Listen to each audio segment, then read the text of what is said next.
This is the one.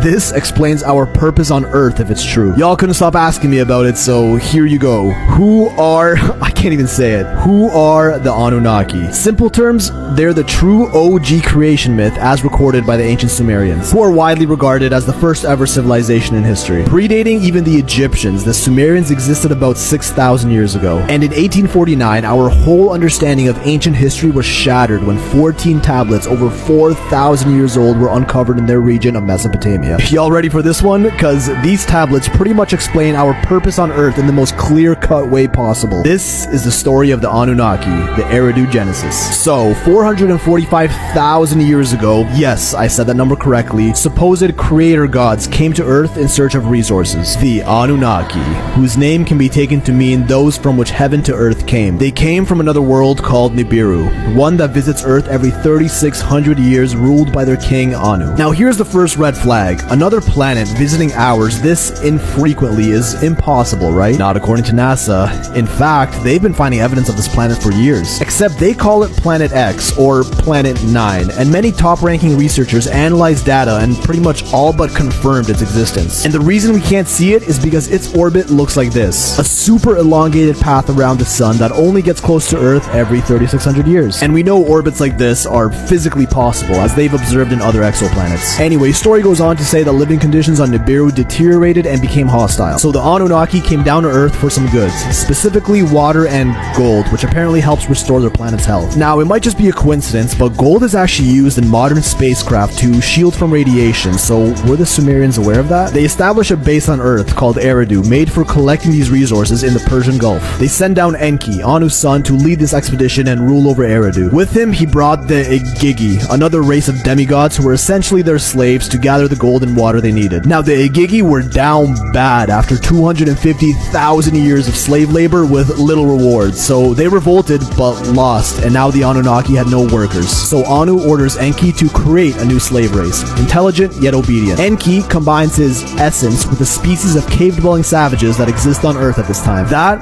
would be Homo erectus, our prehistoric ancestors. And through this process, he created humans, us, Homo sapiens. Now, this combining of essence is taken to be interpreted as genetic engineering. Sounds absolutely ridiculous, I know, but y'all remember Bob Lazar? The whistleblower on all that UFO, space tech, and aliens, which literally all turned out to be true? Just listen to what he had to say about certain classified documents regarding genetic engineering. There is an extremely classified document dealing with religion and it's about that tech, saying basically that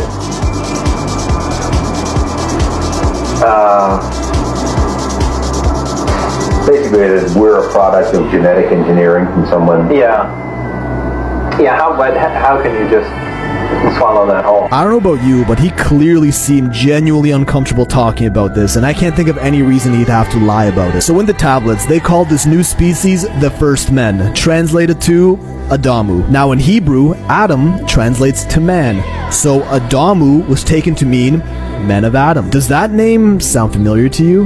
Reminder that these tablets were dated to around 2400 BC, a whole 1,000 years before the book of Genesis was first said to be written. These new genetic hybrid humans started working the mines in place of the original Igigi, which in return for their work were educated with the gift of civilization. Language, agriculture, governing, housing, technology, medicine. Some Anunnaki got a little close with the humans and bred with them. Yes, that's exactly what you think it means, and gave birth to giants, even though they were specifically instructed to not procreate with them. At this point, there's a new leader in charge, Enlil, who was Enki's brother, and he wasn't having any of this debauchery. But no biggie, because he had a population control plan in place. A cataclysmic event that wipes humanity from the Earth, said to be caused by Nibiru's gravitational effect on Earth, aka the Great Flood. How convenient. Enlil took this opportunity to dip back to Nibiru so that Earth can be rid of all these unworthy inhabitants. The translations claim that Enlil and his crew left in their celestial boats that took them to the sky and circled Earth. Hey, that sounds like spaceships, rockets, and orbits to me. But Enki felt more sympathy, so he instructed some chosen humans to build boats so they can survive the flood. Noah's Ark, anyone? The flooding lasted for 7 days, yet another creation story told by almost every other culture of our past. There is countless proof of this intense flooding all around the world, but that's a rabbit hole for another time. The small number of humans that survived the flood started to rebuild civilization. Enki and other Anunnaki helped them rebuild in all corners of the Earth, which is said to have given rise to the pyramids pyramids, megaliths, and advanced masonry techniques that we see all over the world. And eventually they left Earth and they had one civilization that was more advanced than the rest.